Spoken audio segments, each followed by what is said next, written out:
The night Vera first understood the sky. She was 7 years old and standing in the grass behind her mother's house with her eyes closed.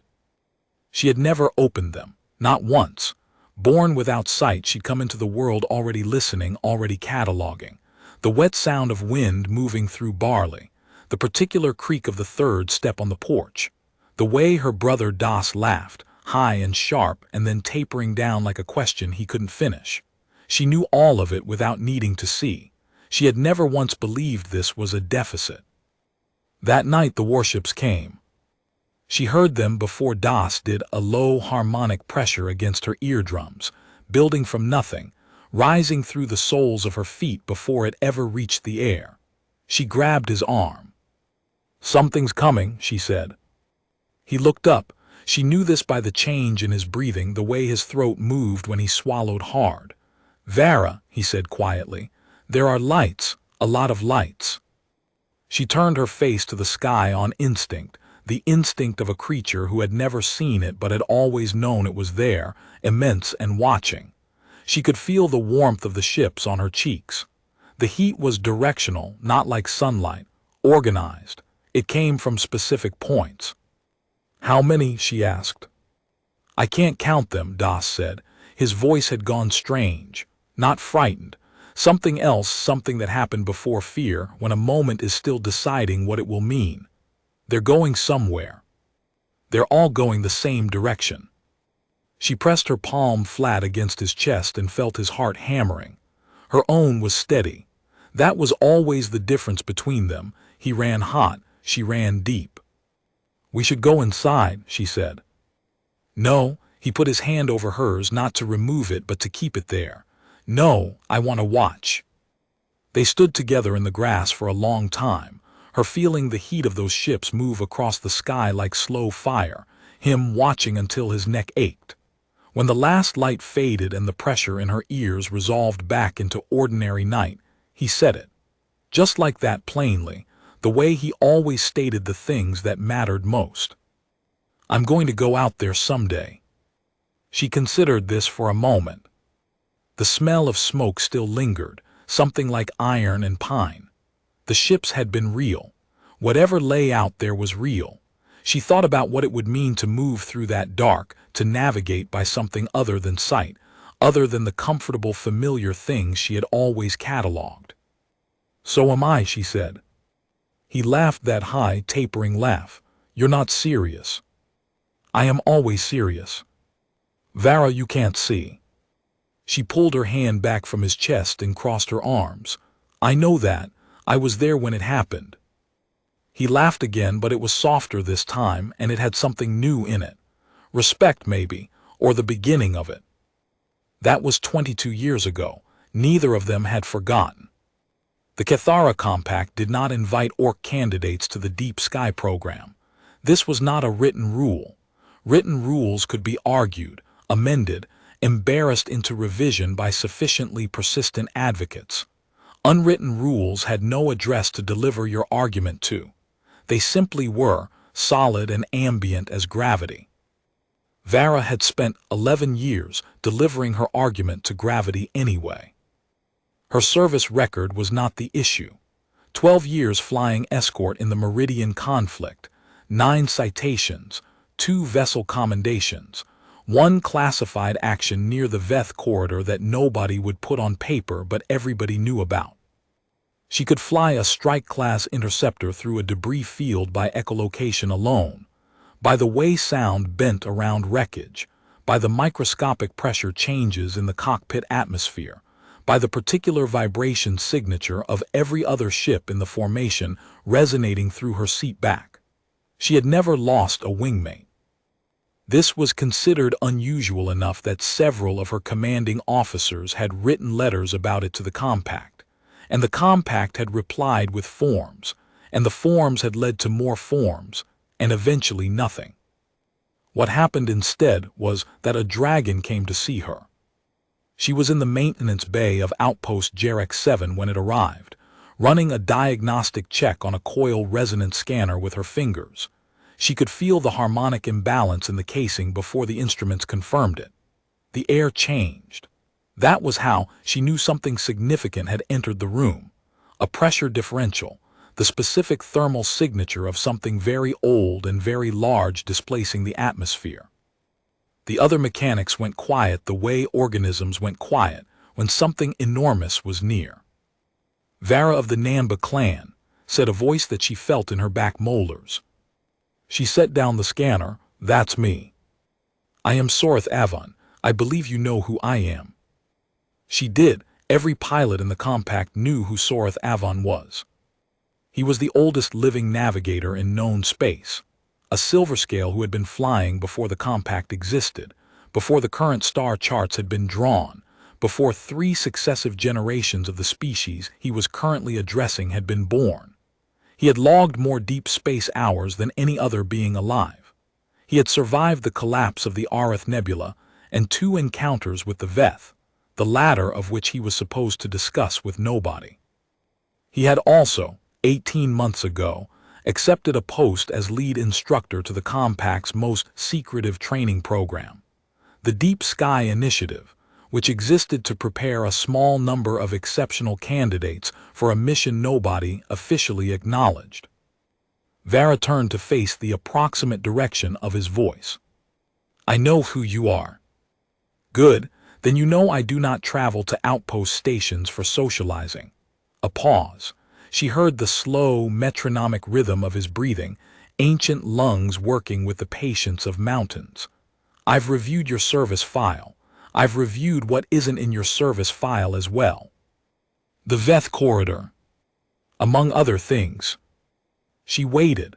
This was a skill she had refined across 41 years of life in a world organized entirely around visual data she could not access. Patience was not passivity. Patience was a form of listening, and she was better at listening than anyone she had ever met. "I want to know," Sorith said, "how you do it, the formation flying, the debris navigation. The interception patterns that your wingmates say you calculate faster than the ship's computer." "I hear it," she said. "I feel it. The resonance of other ships' drives, every engine has a signature, and that signature propagates through space as pressure fluctuation. I read the fluctuations. Wreckage has a different signature than active ships, a lower, interrupted frequency. In tight situations, I use both simultaneously." Silence. She had the impression of something enormous thinking, the way an ocean thinks, slowly and all at once. "The Deep Sky Initiative," Sorith said finally, "is attempting to calibrate the Arith array." She knew this too, or knew the edges of it. The Arith array was the largest resonance listening instrument ever constructed, built over 40 years in the dark space between star systems, designed to receive and decode the deep spectrum signals that permeated the universe. Ancient signals. Signals that had been propagating for longer than most civilizations had existed. If the array could be calibrated correctly, it would function as a kind of translation engine, a way to hear what the universe was saying. If it could not be calibrated, it would continue to be a very expensive piece of hardware sitting in the dark doing nothing. The problem, as she understood it from the fragments she'd collected across a career of listening to conversations she wasn't supposed to hear, was that calibration required a navigator who could hold multiple resonance frequencies simultaneously in working memory, while making real-time adjustments to the array's harmonic alignment. It required, in essence, someone who experienced the universe the way she had always experienced it, not as a visual field, but as a complex overlapping texture of frequencies, pressures, and patterns. "No one has been able to do it," she said. "No one has been able to do it," Sorith confirmed. "We have tried 11 navigators over 6 years, brilliant pilots, excellent tacticians. They understand the theory. They cannot hold all the frequencies at once. The moment they try to track more than 4 simultaneous resonance streams, the data becomes noise." "How many simultaneous streams does calibration require?" A pause so long she thought he might not answer. "We believe somewhere between 17 and 22. The upper boundary is theoretical. No one has gotten close enough to know for certain." She thought about this. She thought about the maintenance bay around her, the 6 other mechanics she could track by their breathing patterns and the particular vibration signature of each of their tool kits. She thought about how many conversations she could listen to simultaneously in a crowded room. She thought about standing in the grass at 7 years old with her palm on her brother's chest. "When do I start?" she asked. "There are conditions," Soreth said. "The program is not open to." "I know what the program is not open to." She said it flatly, without bitterness. Bitterness required energy she preferred to spend on other things. "What are the conditions?" Another long silence. When he spoke again, there was something in his voice that she had not heard before, not in that voice, not from any dragon. It sounded like the thing her brother's voice had held all those years ago in the grass. "You will likely fail," he said. "The calibration sequence has defeated every candidate we have sent. Some of them were the finest minds the compact has ever produced. The array may simply be beyond our ability to align. I want you to know this before you agree, because I will not soften it for you the way others might." "I know," she said. "Tell me anyway, why me? You could have found another candidate without traveling to Jarek 7. "I could have," he agreed. "But the others I considered they understood resonance as a concept, a skill they had learned." His voice, already deep, went deeper. "You don't understand it as a concept. You live in it. That is a different thing entirely. I have been alive for a very long time and I have learned to recognize the difference." She was quiet for a moment, and then she picked up the coil resonance scanner from the workbench and turned it over in her hands. She could feel the place where the harmonic calibration was off, a microscopic unevenness in the casing that made the instrument's own resonance frequency wobble by a fraction of a cycle. Instruments like this, scanners and array components and drive harmonizers, were built to tolerances that their designers assumed could only be verified by visual measurement equipment. They were wrong. She had always known they were wrong. "All right," she said, "but I want my brother in the support crew." Das Nanba of the 23rd Intercept Wing. She heard the dry sound of a very old creature doing something adjacent to amusement. "I have already pulled his file." There were 23 other people in the Deep Sky Initiative when Vara arrived at the training station above the gas giant Karen 4. 22 of them were sighted. 22 of them, when they first encountered her, did the same sequence of things. Registered her blank eyes, adjusted their own expression quickly toward neutrality, and thereafter interacted with her in one of exactly 2 modes, either performative casualness, in which they pretended her blindness was of no significance whatsoever and routinely forgot to warn her about furniture, or performative carefulness, in which they spoke to her slowly and offered to help her with tasks she was managing fine on her own. She had been managing this her entire adult life. It no longer irritated her. It was simply data about the being she was dealing with, useful in the way all data was useful. The 23rd candidate was different. His name was Peller, a compact, copper-scaled being from the Veth border worlds, with a reputation as a tactician that apparently preceded him in 3 separate military jurisdictions. On their first morning, when the candidates assembled in the briefing room, and she walked in and took a seat and set her equipment down with the efficiency of someone who had been navigating unfamiliar rooms for 40 years, he said nothing to her at all. He did not adjust his expression. He did not offer to help. He treated her exactly as he treated everyone else, which meant with a kind of clinical appraisal that evaluated usefulness first and all other characteristics second. She liked him immediately.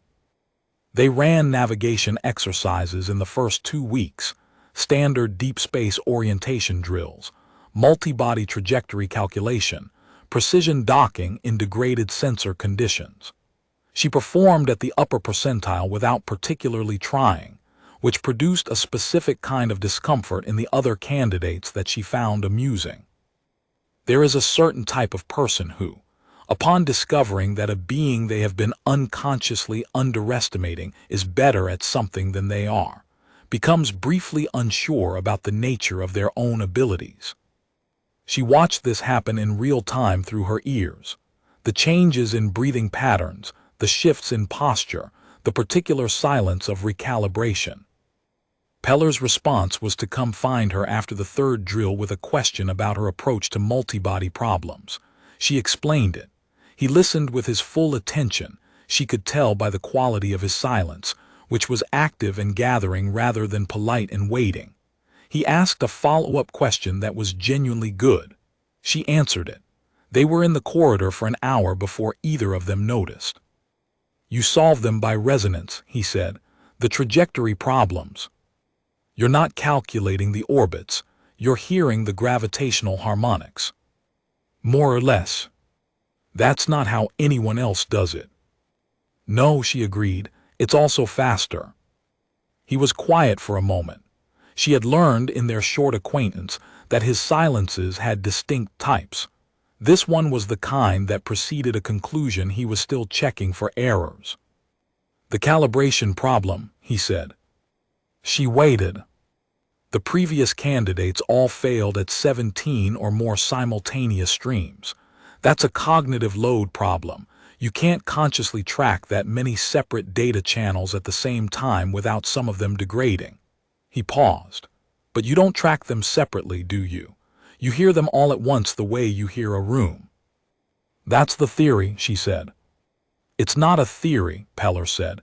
"It's the answer." He said it with the flat certainty of a tactician who had just identified an enemy's single point of failure. They've been selecting for the wrong thing. They've been selecting for analytical ability.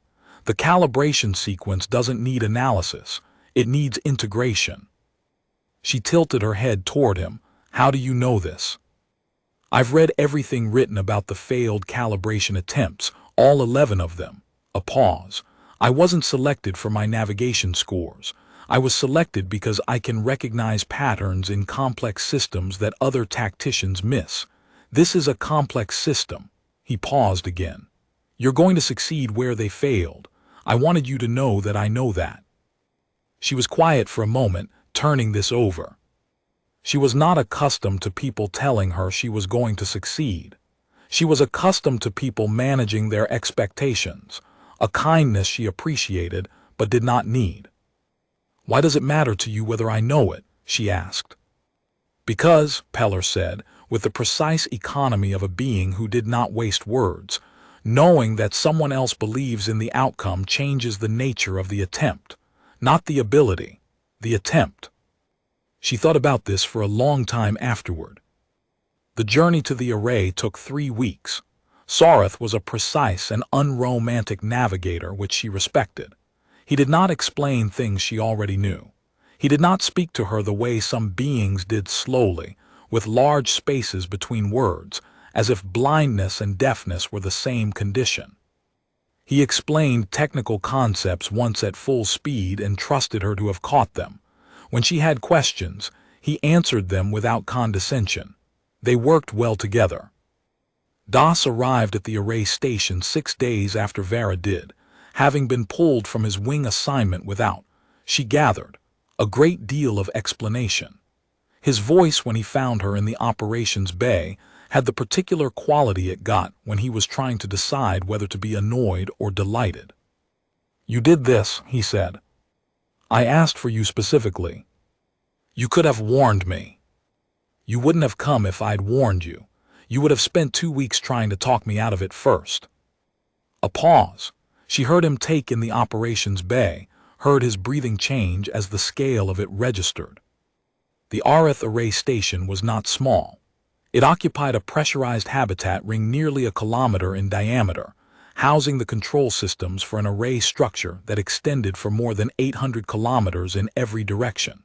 The hum of it was constant and layered, hundreds of resonance receivers, each tuned to a different frequency range, feeding data into a central processing core that was supposed to be analyzing all of it simultaneously. Supposed to be. "How bad is it?" he asked quietly. "The array is intact. The equipment is functional. The problem is interpretation. The signal coming in is too complex to process algorithmically. It needs a navigator who can hear the whole thing at once and make manual adjustments to the receiver alignment in real time. That's you. That's what we're going to find out. He was quiet for a moment. She heard him put his bag down on the floor. Then he said, in exactly the voice he'd used in the grass 22 years ago, "I want a watch." The first calibration attempt lasted 4 hours and produced nothing useful. The second attempt, 6 days later, was marginally better. She managed to hold 11 simultaneous resonance streams in working memory for just under 9 minutes before the pattern collapsed into noise. This was, according to Sarath, the best result any candidate had achieved. He said this without inflection. She heard it anyway. The failure was instructive.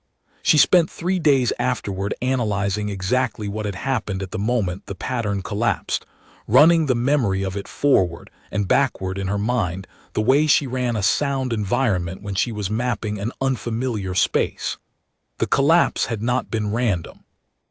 It had a specific point, a specific moment when the simultaneous tracking became competitive rather than integrative, when the individual streams stopped existing as a single texture and became 11 separate things she was holding by will alone, and the will had run out. She had approached it incorrectly. She had approached it the way the previous candidates had, without intending to, had tried to hold the streams consciously, which meant she was monitoring them consciously, which meant she was experiencing them as discrete separate channels rather than as a single complex environment. When she tracked a formation of 12 ships through a debris field, she did not hold 12 separate positions in working memory. She heard the formation as one thing, a coherent pattern with internal logic, and she tracked the pattern. She needed to hear the signal the same way. She explained this to Sarath over the next 2 evenings. He listened with the specific quality of attention she had come to recognize as his highest register. Not the polite attention he gave to routine briefings, but the concentrated, total attention of a very old mind encountering something it hadn't considered before. The previous candidates tried to hold the streams sequentially, he said. First acquire, then analyze, then adjust.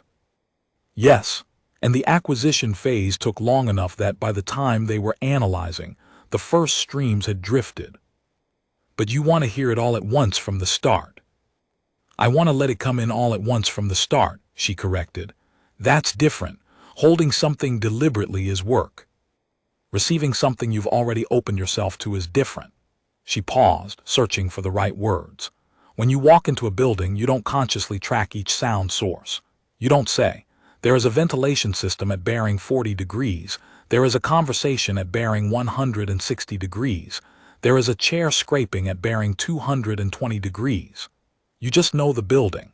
The information is present, complete, available to you whenever you need any particular piece of it. That's what I need with the signal. Sarath was quiet for a long time, long enough that she was about to ask if he was still there. The array, he said finally, has a primary receiver and 312 secondary receivers. In previous calibration attempts, the navigator worked with the primary receiver and applied corrections outward from that point. The calibration sequence begins at the center and propagates outward, which means you're continuously asking the navigator to track a growing number of streams, she said. Yes. That's wrong. She said it plainly, without apology, because they were past the point of managing each other's feelings and into the point of solving the problem.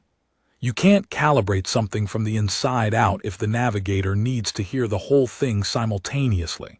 The structure of the approach contradicts the structure of the skill.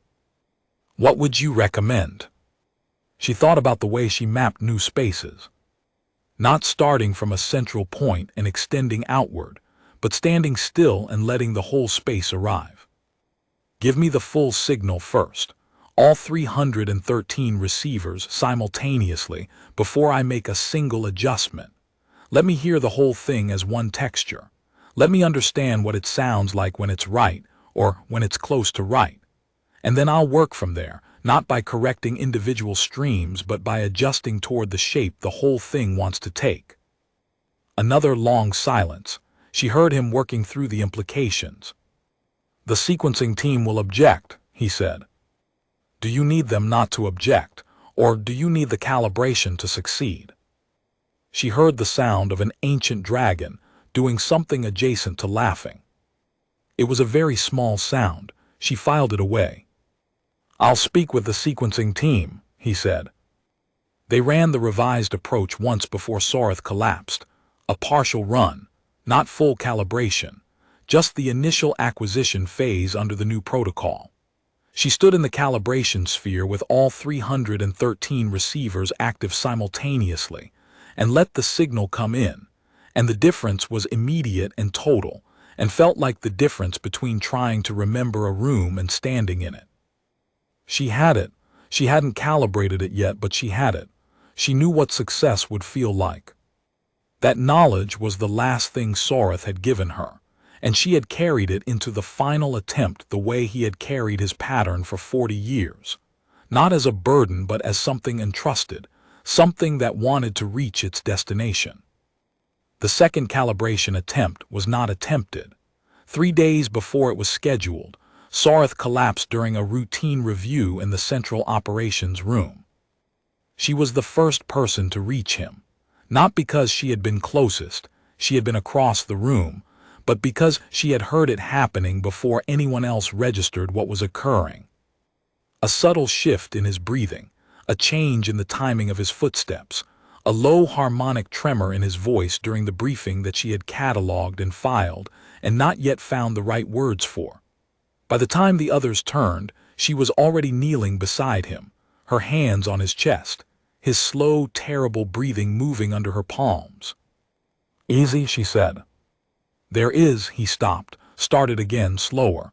"There is something I need to tell you." "Not right now." "Vara," his voice was different, not the mountain weight of a functioning ancient dragon, something thinner, something that knew its own limits. "I need to tell you now." She sat back on her heels and listened. "I have been ill for some time," he said.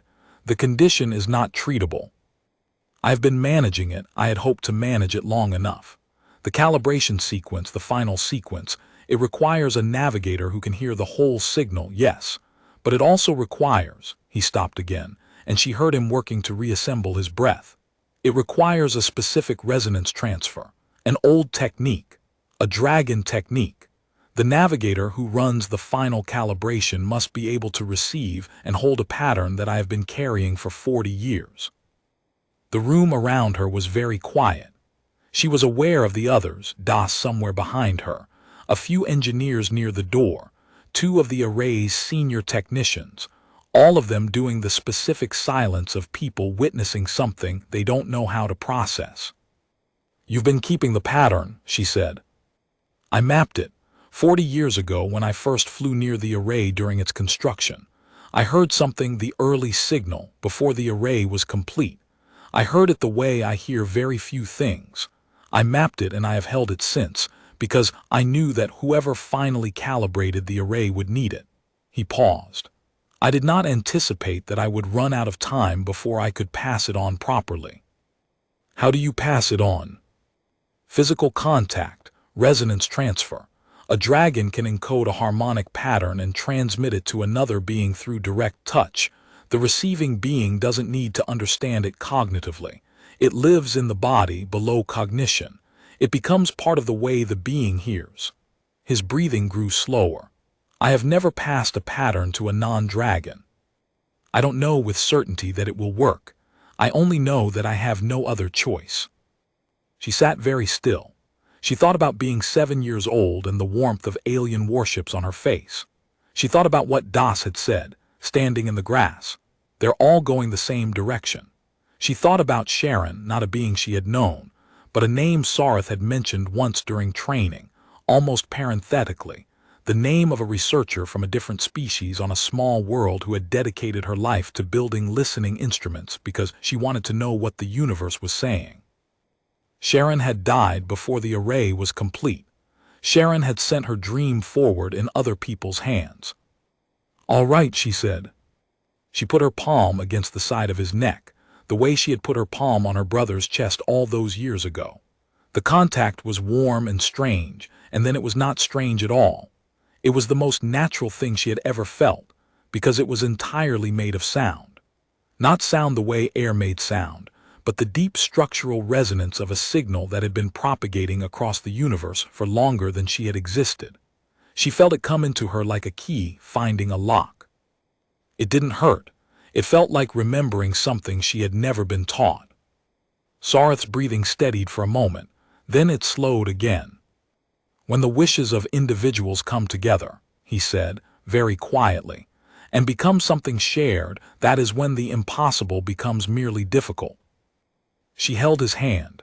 She did not let go until the medical team arrived. The memorial was brief and practical. Sareth would have wanted it that way. There were no speeches by his prior request. There was, according to his prior request, a recording of a specific navigational sequence from the early days of his flying career, the sound of a ship's drive echoing off the curved surface of a gas giant, a sound he had described to her once as the closest thing to music he had ever encountered. She listened to it with her eyes closed. She thought it was very beautiful.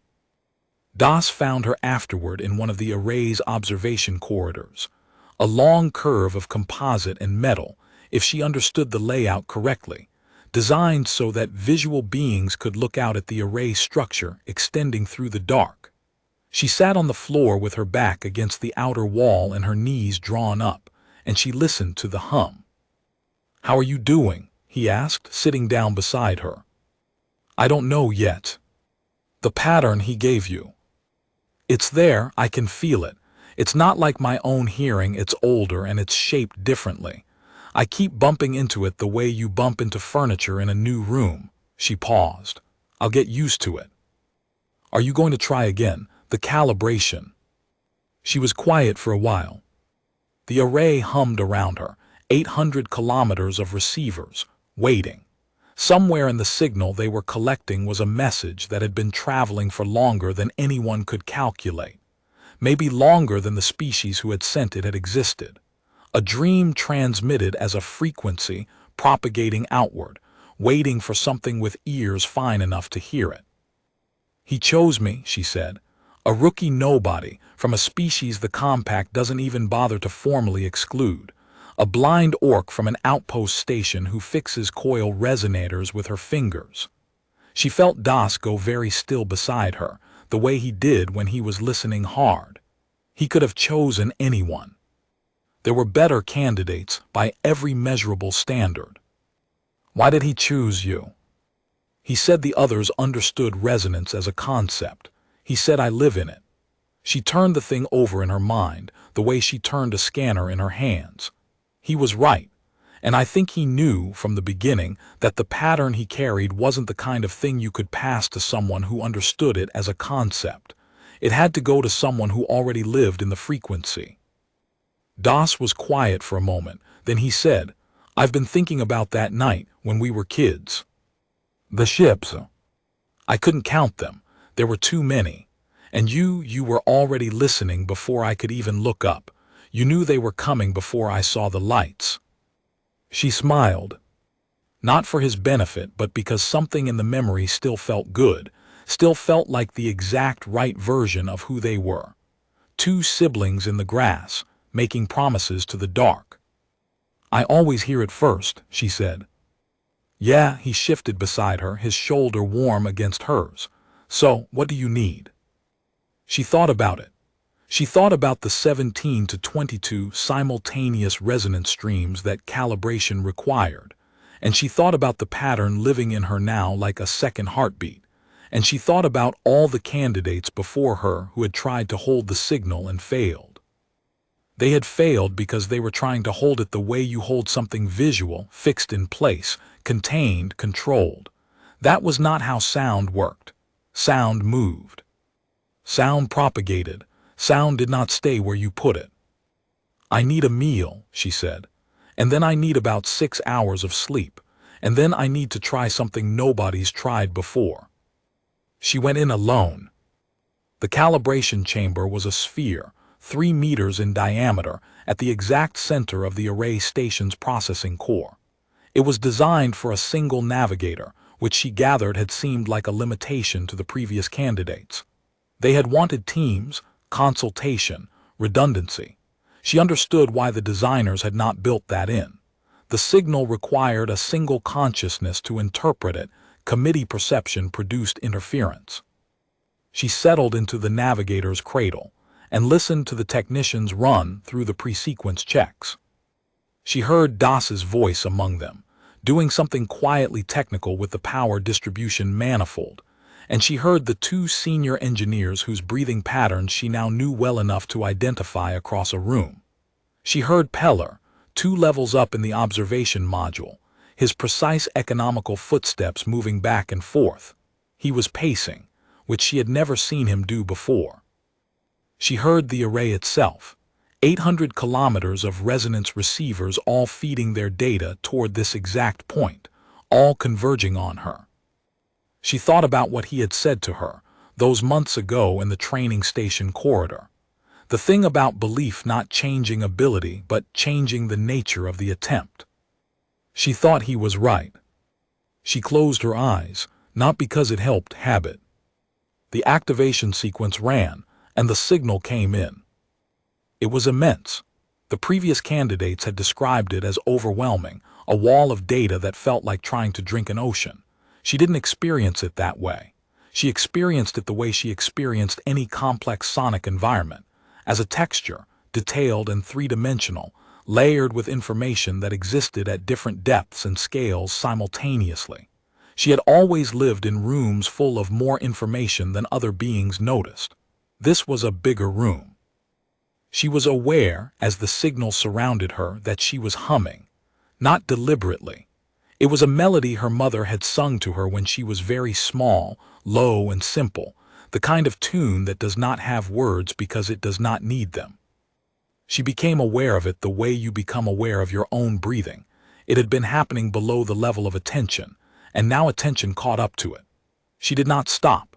The melody was not interfering with the reception.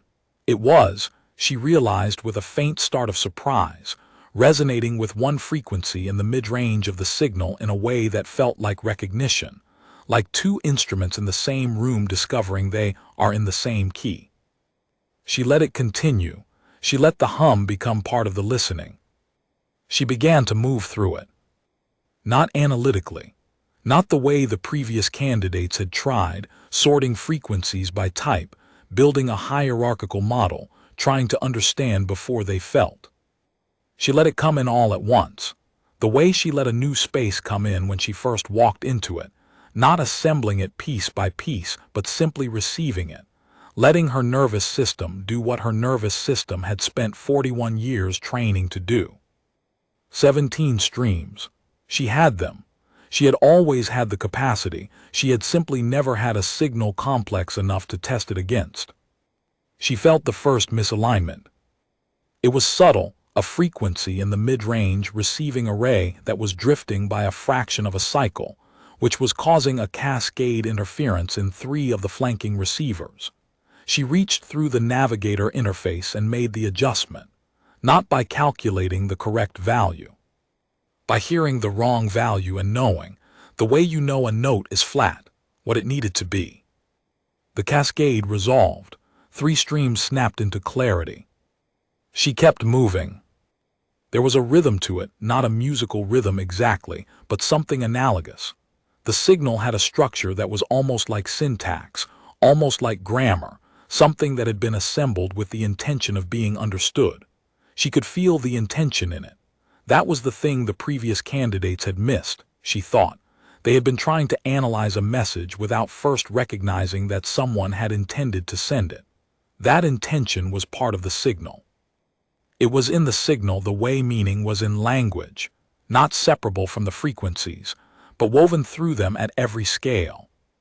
She thought of Sarath. She thought of the pattern he had given her, and she felt it move, not like a foreign object in her body, but like a part of her that had been waiting to be used. It interfaced with the incoming signal the way a key met a lock, and she understood, with a clarity that arrived all at once, that this was why he had mapped it 40 years ago. Not to store it, to have it ready. He had known, from the first time he heard the early signal, that calibration would require this exact thing. A navigator who carried a key that fit the message's internal structure. He had spent 40 years waiting to find someone he could give it to. 22 streams, she had them all. She held them. This was the part that had defeated everyone before her, not the acquisition, the holding. Holding 22 simultaneous resonance streams while making real-time adjustments to the array's receiver alignment was the equivalent, she imagined, of carrying on 22 separate conversations at once while rearranging furniture. Cognitively, it was impossible. The cognitive model of attention could not distribute across that many simultaneous inputs without losing resolution on each one. But she wasn't doing it cognitively. She was doing it the way she had always done it, the way she had done it since she was 7 years old, listening to the world from inside a body that had never had the option of looking at it. Her hearing was not a collection of individual channels. It was one sense. It received everything simultaneously and made sense of it as a whole, because that was the only way it had ever worked. She held 22 streams, and the array responded. The alignment shift was enormous. Hundreds of receivers adjusting across 800 kilometers of structure, their orientations shifting by fractions of degrees, their frequency calibrations correcting in cascading sequences that spread outward from the center like rings in water. She felt it in her chest. She felt it in Sarth's pattern, which was doing something she didn't have words for, not vibrating, not resonating, but harmonizing, folding itself into the signal the way a musical instrument folded into an ensemble when the tuning was right. The signal came clear. It was not a language she recognized. It was not a language in any conventional sense, but it was organized and it was old and it was designed to be heard and it said something. She couldn't translate it in the moment. Translation would take months of analysis, years probably, teams of linguists and signal theorists and beings smarter than her in every possible direction. But she could feel the shape of it. She could feel what it was. It was a dream. Someone a very long time ago from somewhere she couldn't calculate had looked up at the dark and seen other worlds and had decided that those worlds deserved to know they were not alone. They had built a signal and sent it outward in all directions. They had died probably before it reached anyone. They had sent it anyway. She held the alignment for 7 minutes and 12 seconds, which was long enough for the array's recording systems to capture the full signal cycle with enough redundancy for analysis. Then she let the streams go one at a time, gently, the way you set down something fragile. The receivers held their calibration. The signal kept coming in. When she opened her eyes habit again in reverse, she was aware of several things at once. The deep, profound quiet of the chamber, the technical readouts she couldn't see but could hear the processing systems cycling through, the specific breathing pattern of Das somewhere on the other side of the chamber door, which told her he had been standing there for a while, and that he was trying very hard not to make noise. She removed her hands from the navigator interface. Das, she said. The door opened. She heard him cross the room, and then he sat down on the floor next to the cradle, which was somewhat undignified given the setting, but exactly right given the circumstances. She could hear the engineers behind him, and she could hear the recording systems confirming capture, and she could hear, very distantly, the faint edge of the signal still coming in. Cleaner now. The array aligned at last. The message traveling across all those years, finding something that could finally receive it. Did it work? He asked. You tell me, did anything happen to the readouts? A pause. She heard him look up at the displays she couldn't see. She heard his breath change the way it had changed in the grass 22 years ago, right before he said something that would matter. Vara, he said, it worked. She nodded once. She felt very tired and also very awake, in the way that came after you had done something that had been waiting to be done for a long time. "What does it look like?" she asked. "The signal." He was quiet for a moment and she heard him studying it. "It's complex, layered. I don't know what any of it means, but it's clean. Whatever it's saying, we're getting it now." She thought about the shape of it, the intention she had felt moving through the frequencies. Someone sending a dream outward into the dark, not knowing whether anyone would ever hear it, sending it anyway. "Good," she said. She thought of Sareth's hand in hers. She thought of a pattern 40 years old that had been waiting for someone with the right kind of ears. She thought of a researcher named Sharon on a small world who had spent her life building instruments because she believed the universe had something to say, and that someone, eventually, would be in a position to listen. She thought of 2 children in the grass, watching lights move across the sky, making promises they had taken decades to keep. "I need to tell you something," she said. "Yeah. After the crash, after the ships, when we were kids, I thought about turning back sometimes. When the compact kept sending me forms, when the program kept telling me it wasn't open to candidates like me." She paused. The array hummed around her, aligned now, receiving. "I thought about it, but I couldn't ever make myself do it. I kept thinking about how you said they were all going the same direction." She heard him smile. That was one of the things she could do that other beings usually couldn't. She could hear a smile. The specific change it made in the breath, the way it altered the acoustics of a face, the almost laugh that came with it. "So am I," he said, the same words she had said to him, all those years ago, in exactly the same tone. She laughed. It started small and became larger than she expected, and it rang off the walls of the calibration chamber, which had excellent acoustics as it turned out.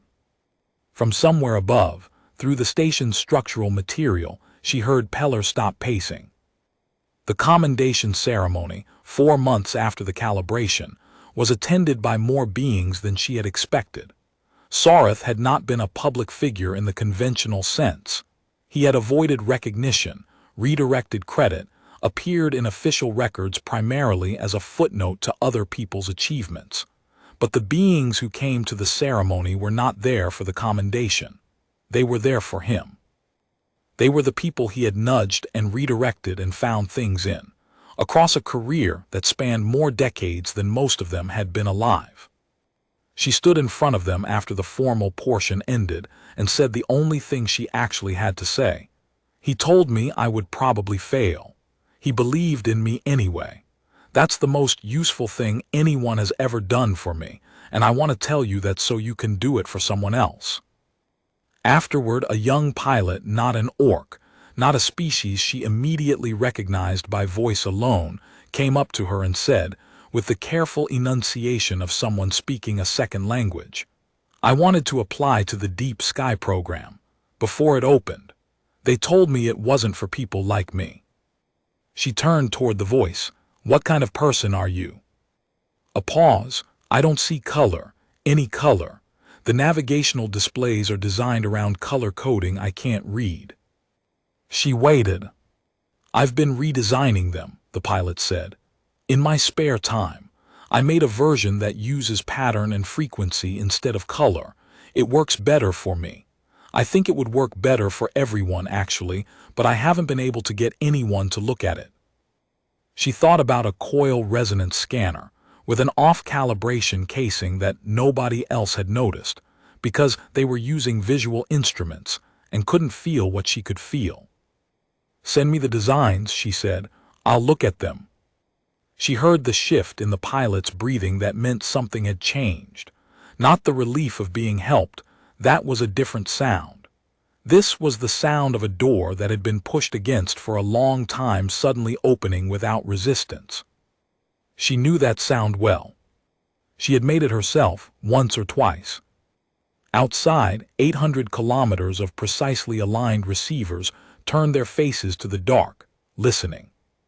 The signal kept coming in. 3 months later, the first translation fragments were published. The signal was old, The analysis teams estimated its origin at somewhere between 40 and 60,000 years ago, with an error margin that represented more time than some species had existed. The beings who sent it were gone, or so the xenolinguists cautiously suggested. The signal's structure implied a civilization that had reached a certain threshold, and then, from contextual clues they were still working to interpret, had moved somewhere else. Transformed. Departed. The specific nature of that departure was unclear. What was clear, across the early fragments, was the intention. The signal was not a distress call, and it was not a technical manual, and it was not a territorial marker. It was what she had felt it was. In the 7 minutes and 12 seconds she had held the alignment. A reaching. A species looking outward, seeing the dark full of other life, and deciding the most important thing they could do with their final years was make sure those other lives knew they were seen. The Compact's public affairs apparatus struggled with this considerably. They had anticipated a message of tactical significance, or technological data, or at minimum the kind of cosmic ledger entry that could be formulated into a press release. What they had received instead was, depending on how you read the translation, approximately equivalent to an ancient civilization sending the universe a very long and carefully encoded hug. Various official bodies were convened. Various important beings gave various important speeches. The Deep Sky Initiative was retroactively acknowledged as having existed. The program was opened, under some internal pressure that she gathered had been building for a while, to candidates from all species regardless of physiological variation. She was given a commendation that she accepted politely and did not particularly value. Das was promoted. He was insufferably pleased about this. She was happy for him in the specific way that involved a great deal of teasing. Peller, who had been assigned to the Array Station's Tactical Assessment Division, spent 6 months analyzing the signal's structural grammar, and then wrote a monograph that the academic community spent 3 years arguing about and eventually largely agreed with. He sent her a copy before it was published with a note that said only, "You were right about the intention." She sent him back a note that said, "I know." She thought about it and added, "Good paper."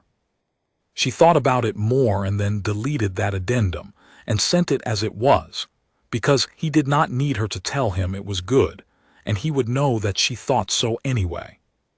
The memorial for Sareth was attended by beings from 14 different species, across 7 different political entities. She had not known how many people he had mentored, how many careers he had quietly redirected, how many candidates he had seen something in and followed up on. She listened to the things they said about him and thought about how a life made sense from the outside in a way it never quite made sense from the inside. How the things that seemed like patience or stubbornness or eccentricity in the living being became, in retrospect, the precise shape of a plan. He had been carrying the pattern for 40 years. He had been looking for the right person for probably most of that time. And when he found her, he had not said, "You are chosen, you are special, you are the one." He had said, "You probably won't succeed, but I believe you have a better chance than anyone else, and I want you to know this before you agree." She thought that was the most honest version of encouragement she had ever received. There was a researcher at the translation facility, a young, intensely anxious being named Toreth, who communicated primarily through written notes she left on Vera's workstation, who had been trying for 3 weeks to work up the nerve to ask a question. Vera could hear the question coming every time Toreth entered the room, the slightly elevated heart rate, the preparatory inhale, the small defeat as she decided not to ask after all.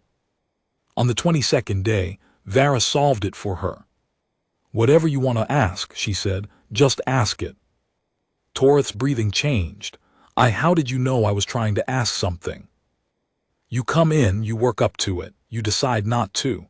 Every day for 3 weeks. I'm not impatient about it, but I thought you might want to know that I've noticed, so you can stop spending energy on the hesitation." A long pause, then quickly in a rush. "How did you know the signal had intention in it? Everyone else experienced it as data, as a very complex signal. The logs show that you made your first alignment correction in the first 4 seconds. 4 seconds into contact with a signal nobody had ever heard before. How did you know there was something to hear and not just something to process? Vera was quiet for a moment. Have you ever heard a piece of music in a language you don't speak? She asked. Yes, Torith said cautiously. And you didn't understand the words, but you knew it was about something. A silence.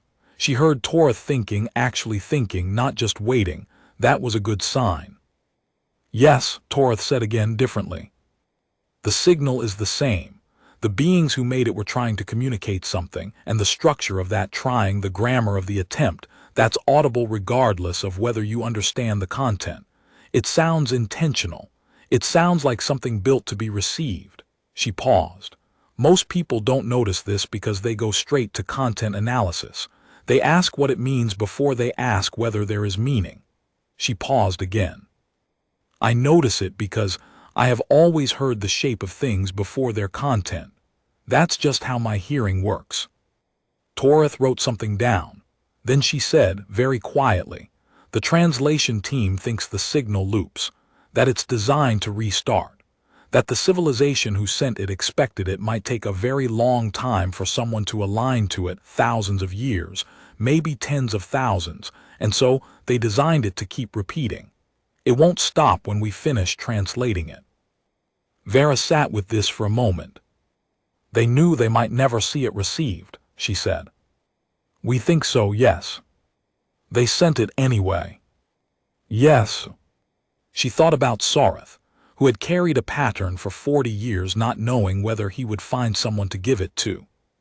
She thought about Sharon Kaneko, the name from a different species on a small world who had spent her life trying to build an instrument she might never live to use. She thought about 2 children in a field making promises to lights moving across the dark. Good, she said. She went back to work. 6 months after the calibration, she went back to Jarek 7 once, briefly, to collect some things she had left there. The maintenance bay was the same. The coil resonance scanners were still slightly off calibration, which nobody else had noticed. She fixed them while she was there, running her fingers along the casings the way she always had, feeling for the places where the frequency wobbled wrong, adjusting by instinct and experience, and 41 years of learning to hear the precise shape of the world. On her last morning there, before she shipped out to the array permanently, there was still calibration maintenance to be done, still refinements to the alignment, still months and probably years of work. She stood outside in the early hours when the station's habitat ring was quiet and pressed her palm flat against the outer wall, the way she had pressed it to Soreth's neck, the way she had pressed it to her brother's chest. She listened. The station hummed. The drives of the ships in dock vibrated through the metal. 2 floors above her, someone was walking a route she recognized by the rhythm of the footsteps. And underneath all of it, quieter than any of it, like a note played at the very bottom of an instrument's range, she could hear the array. 800 kilometers away, turned toward the dark, receiving. Still listening. She closed her eyes and stood very still and let it all come in at once. The familiar and the immense, the close and the ancient, the small human, the small orc warmth of a moment that no signal could transmit and no array could receive, standing still in the early morning, understanding exactly where you are. She had been told all her life that not being able to see the world was a deficit, a limitation, a door closed. She had always known that was wrong. The door had been open the whole time. She had simply been using a different sense to walk through it. She picked up her bag and went to meet her brother. The sky, as always, was full of things coming in.